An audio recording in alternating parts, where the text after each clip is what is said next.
नमस्कार मंडळी, आज आपण इथे बनवणार आहोत गव्हापासून अरारोट पावडर. मी इथे 1 किलो सरबती गहू घेतले आहेत. तुम्ही कुठले पण तुमच्याकडं जे गहू असतील ते पण घेऊ शकता. हे गहू मी 4-5 दिवस भिजवू घातले होते.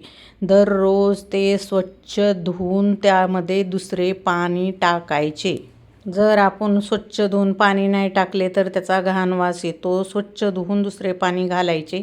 आता आपले गहू इथं 5 दिवस भिजले आहेत. आता हे मिक्सरमध्ये वाटून घ्यायचे आपल्याला. थोडंसं हलकं फिरवून घ्यायचे, थोडं पाणी घालून.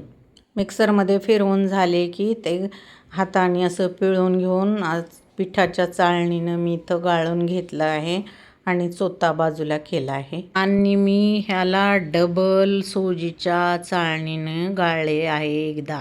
मी पातळ कपड्याने पण गाळू शकता.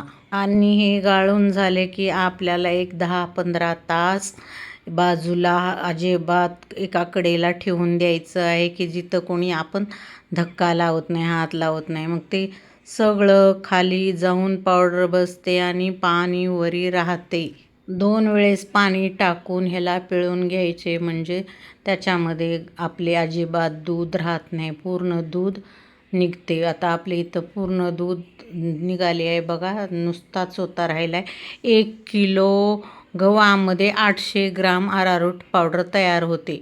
आता इथे किती घट्ट बसले बघा. आता खरडून मी डबल गाळणीने एकदा गाळून घेतलं आहे इथं सुजीच्या.